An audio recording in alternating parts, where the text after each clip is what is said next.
একটা আশ্চর্য প্রশ্ন করি, আপনি কি কখনো এমন কাউকে দেখেছেন যে অন্যের কষ্টের মধ্যেও হেসে ওঠে? আর সেই একটি হাসি ঘরের পরিবেশটাই বদলে দেয়। কিন্তু একটি হাসি কি সত্যি শুধু মুখের কয়েকটা পেশির নড়াচড়া, নাকি একটা হাসি আসলে শরীরের ভেতরে শুরু করে এক বিশাল রাসায়নিক উৎসব? আর যদি তাই হয়, তাহলে কি আমরা প্রতিদিন নিজের শরীরের জন্য এমন একটা ঔষধ তৈরি করতে পারি যার কোনো দাম নেই, কোনো পার্শ্ব প্রতিক্রিয়া নেই, তবু যার প্রভাব পৌঁছে যায় মস্তিষ্ক থেকে শুরু করে হৃদয়, রোগ প্রতিরোধ ব্যবস্থা, এমনকি আমাদের সম্পর্কের গভীরতম স্তর পর্যন্ত?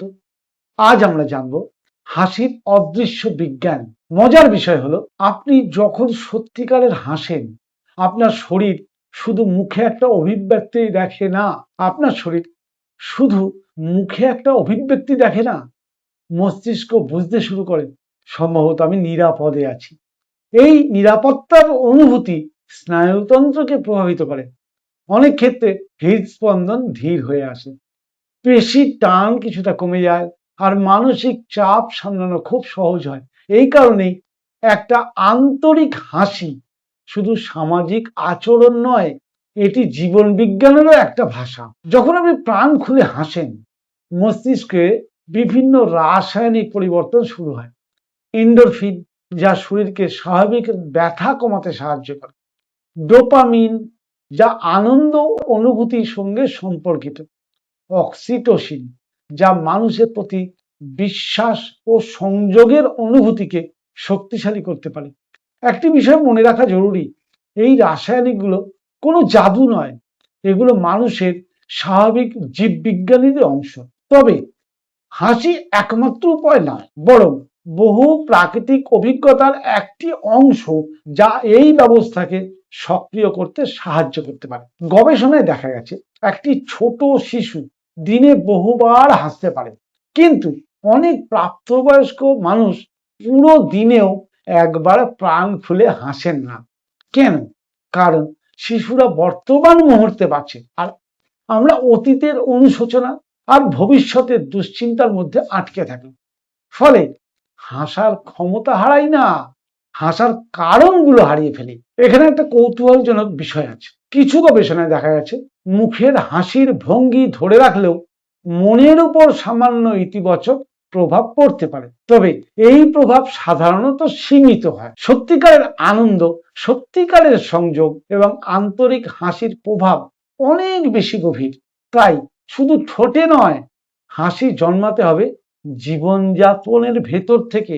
একটি সূর্যোদয়, একটি শিশুর হাসি, একজন প্রিয় মানুষের সঙ্গে নির্ভর আলাপ, গাছের নিচে বসে থাকা, একটি সুন্দর গান, একটি সেবামূলক কাজ।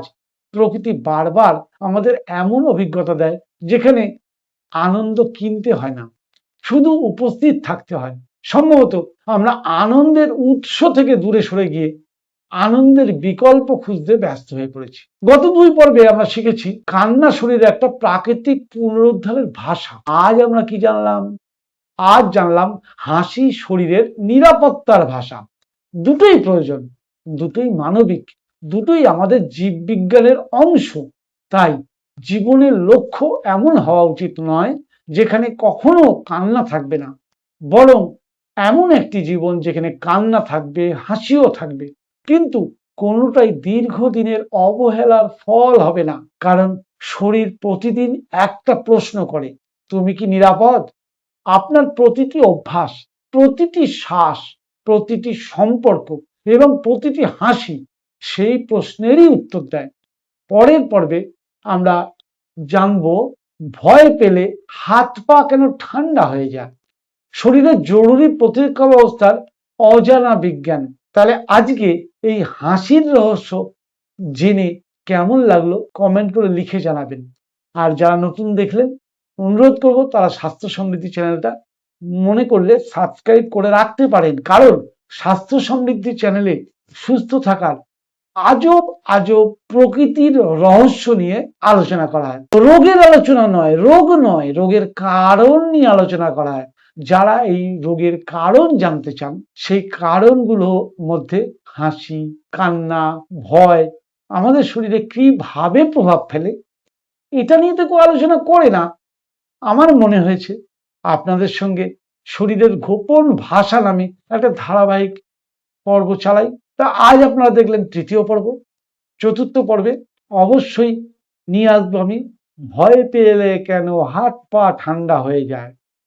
সেই পর্ব দেখার জন্য নিশ্চয়ই অপেক্ষায় থাকবেন।